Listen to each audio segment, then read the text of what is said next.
O profeta na Bíblia, no Antigo Testamento, ele era tido como um porta-voz do próprio Deus. Ficava peregrinando, com a missão. No Antigo Testamento existe 4 profetas que foram maiores. Na ordem cronológica foi Isaías, Jeremias, Ezequiel e Daniel. Também teve os menores. Vocês podem me ajudar a pontuar. Teve o profeta Oséias, Malaquias, Obadias, Jonas e por aí vai. Claro que quando fala que é maior e menor, não é porque os que eram maiores eram mais especiais, mais importantes. Não está falando de qualidade, isso, né? Está falando do período que eles profetizaram. O próprio Moisés foi usado dessa forma. Está falando no caso do período, momentos. Porque teve uns profetas que teve apenas algumas semanas, né? O seu ministério profético, outros meses, outros anos. Mas o profeta, ele ainda existe ou ele encerrou em João Batista? João Batista foi o último profeta ou ainda existe hoje, nos dias atuais, profeta? Porque, tendo em vista que o nosso diácono ele lê um texto muito importante, dizendo que uns Deus deu para evangelistas, outros para pastores, outros doutores, mestres e outros para profetas. Como é que fica essa questão? Existe profeta ou não existe profeta?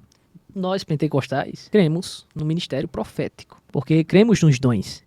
Mas diferenciar essa questão de profetas e profecias. E as características bíblicas do ministério profético é a edificação, exortação e consolação. A Bíblia, no capítulo de número 14 de 1 Coríntios, versículo 3, vai dizer que, mas o que profetiza fala aos homens para edificação, consolação e exortação. Porém, esse ministério, ele só é eficaz se a igreja julgar pela palavra. Veja o versículo de número 29 do mesmo capítulo. E falem 2 ou 3 profetas e os outros julguem. Veja, a questão aqui do ministério profético não se pode tê-la como antigamente. Existe uma certa diferença hoje no contexto bíblico pentecostal. Ela não pode substituir a Bíblia. Ela não pode criar uma doutrina. Ela não pode, por exemplo, como muitos fazem aí, manipular a vida das pessoas. Ser profeta de Deus é dar a garantia de uma revelação para aquele momento. Porém, entretanto, deve-se ter a igreja julgando pela palavra. Por exemplo, a gente vê muitos profetas e profecias de ouvido, e eu não concordo com isso. Praticamente, eu acho que a Bíblia também não concorda. Porque de um está irmão fugindo do propósito da profecia. Que a profecia, no caso, é para toda a igreja, é isso? Como é que ela pode Isso. ser julgada? Então, abrindo um parêntese, Paulo vai dizer lá em 1 Coríntios 12 que todos até podem profetizar. Sim. Todos podem, agora, um por vez. Um por vez. Que é o versículo 29 que a gente leu aqui. E a igreja julgue. Perfeito. Como é que a gente julga se a gente não ouve? Aí a irmã vai pá, pá, pá. O irmão vai pá, pá. No ciclo de oração vai no ouvido. E a gente não sabe o que aconteceu ali. Sim. E como é que a gente vai julgar aquilo ali? Às vezes o irmão, por causa de uma profecia, e às vezes nem verdadeira é, se desviou, se afastou, está em casa triste porque ficou com medo. E a profecia, a gente tem que destacar também que ela não pode trazer medo. Ela exorta, consola e edifica. Então, Perfeito. tudo que não edifica não pode ser considerado profecia. Isso. No caso, a profecia ela é para toda a igreja. Para a igreja. Para a igreja julgar. Houve recentemente uma polêmica antes de um pregador muito famoso em nosso meio. Ele, antes de pregar, um profeta, ele tomava a fala e ele começa a profetizar. A mensagem lá, pelo que eu vi, foi uma mensagem de ira, né, indignação da parte do Senhor. E imediatamente o pastor Jefferson, ele o repreendeu, o profeta. Jefferson é pastor. Isso. Naquele momento, ele é o profeta. E ele ali, naquele momento, era o porta-voz de Deus. Então, a gente não vê aqui uma ordem de uma profecia após a outra. Há uma interrupção na ministração da palavra de Deus. E Deus não é um Deus desorganizado. Porque naquele momento, de confusão, né? De confusão. naquele momento, no caso, quem seria o profeta era o pastor Jefferson. Isso. Os nossos irmãos reformados, que eu tanto amo, eles afirmam que a profecia, nesse contexto aí da igreja de Corinto, seguindo a segunda fala de Paulo, é as próprias escrituras sagradas. A exposição da pregação, isso é a profecia. Só que os irmãos têm essa mesma visão? Sim, é importante diferenciar profeta de profecia. Deus pode tomar qualquer pregador e entregar uma profecia à igreja, porque a profecia é justamente transmitir a palavra do Senhor, e o termo profeta quer dizer aquele que profere em nome de outrem. Então, quando Deus está se utilizando de alguém com o dom de profecia, não quer dizer que essa pessoa seja um profeta. Por exemplo, em Efésios capítulo 4, eu quero ler aqui, e o versículo 11, nós vemos a bênção de Deus em dar à igreja esses dons ministeriais e também o propósito pelos quais Deus a concedeu. Por exemplo, querendo, ele diz aqui, e ele mesmo deu, uns para apóstolos, e outros para profetas, e outros para evangelistas, e outros para pastores e doutores. Pode ter um obreiro que seja capacitado com todos esses dons. Paulo era um deles. Dentro de profetas, a gente vai ver, querendo o aperfeiçoamento dos santos, para a obra do ministério. Então é um conjunto. Para a edificação do corpo de Cristo. Concordando com o que ele fala lá em Coríntio. Edificação. E o propósito, para que não sejamos mais meninos inconstantes, levados em roda por todo o vento de doutrina. Então já é para não ter dúvida. Só que hoje em dia as pessoas associam muito a profecia a um prenúncio advento do futuro.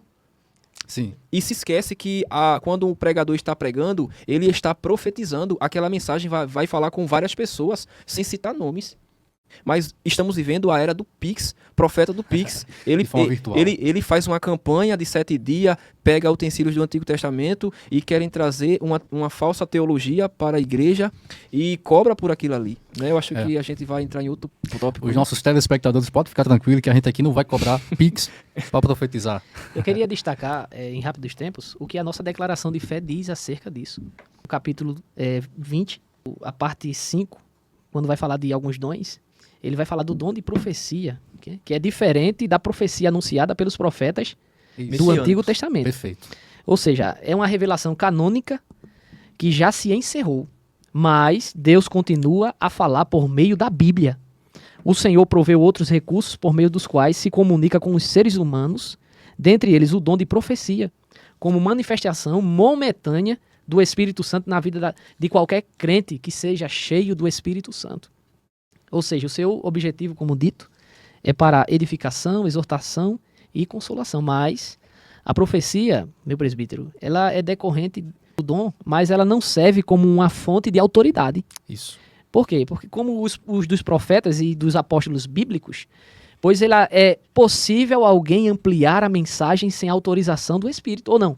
É o que a gente vê por aí. Sim. Eles manipulam a profecia, Manipuladores. sendo, inclusive, passível de julgamento. Sim. Ele usa aquela profecia como um julgamento. Por exemplo, tu tá em pecado, tu tá desse jeito, porque às vezes já até conhece uma história por detrás disso aí. Só que a recomendação de 1 Coríntios 14, 29 é: e falem 2 ou 3 profetas e outros julguem. Olha só. E os espíritos dos profetas, diz Paulo ainda no capítulo 14, 32, vai dizer que estão sujeitos aos profetas. Então, o profeta, ele não pode perder o controle. Não. Eu já vi profetas profetizarem e depois se esquecer o que falou. Como até uns dizem que até foram batizados com o Espírito Santo e esqueceu. Isso. Não sabe o que disse, o que falou, o que fez. Em Jeremias, capítulo 23, eu estava me recordando aqui, a fala dos senhores, que o próprio Deus, ele vai falar, né? Eis que eu serei contra os profetas, que dizem que eu falei sem eu ter dito. Isso. Falam, sonhei. Isso. Mas, na verdade, eu não coloquei palavras na sua boca. Essa questão é muito interessante. O presbítero Filipe, o senhor já profetizou? Quando eu prego a palavra, eu estou profetizando a igreja. Aí o senhor está sendo reformado. Quando eu prego a palavra, eu estou... Mas Deus, através da sua misericórdia, ele já nos usou dessa forma. Em profecia. Mas no ouvido... Não. E se cumpriu, né? E se cumpriu. Por exemplo, eu estava pregando um ciclo de oração faz, acho que 1 mês, e Deus me mostrava que ele ia assinar uma aposentadoria independente se o papel estivesse embaixo ou em cima. Meu Deus. E no mesmo dia, Deus cumpriu.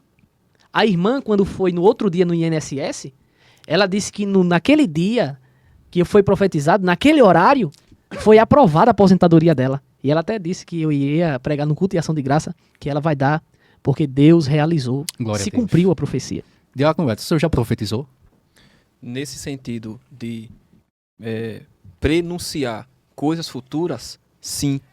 Através do poder do Espírito Santo, através da vontade de Deus, já tive algumas experiências que eu não quero usá-las como um padrão, é importante salientar, mas dentro da pregação, da mensagem do Evangelho, dentro do ensino bíblico, Deus já me tomou para, em um ato de autoridade, dentro até do contexto bíblico, prenunciar que Deus estaria, e eu não sabia nada da vida daquele jovem, né? Não conhecia, mas naquela hora aconteceu, e Deus mandava ele se prepare, eu já estava falando para a igreja, né? Eu não me direcionei a ele, se prepare porque o Senhor, ele vai te usar no ministério. Hoje este jovem é um obreiro ativo na obra do Senhor. Glória Talvez, ninguém sabe, na verdade, né? Porque depois ele me procurou para dizer.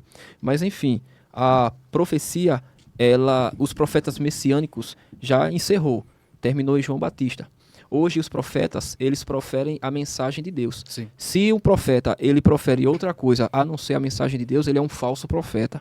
A igreja não pode se calar perante essas heresias. O que não vem de Deus, vem do diabo e do homem. Perfeito. Paulo diz, ele fala a importância, né? Deixa bem claro a importância de nós buscarmos pelos dons espirituais, né? Principalmente o de profetizar. Paulo também ele vai dizer que nós devemos se aperfeiçoar no dom da profecia, né? Buscar o aperfeiçoamento. É algo que se adquire. Isso, se adquire, no caso, o dom de profecia. Isso. Porque quem dá dom à igreja é Jesus. O próprio Jesus. o Ele próprio Espírito mesmo Santo. deu. Você fazendo sua parte, orando, se consagrando, estudando a palavra de Deus, não tem como Deus negar esse dom a você.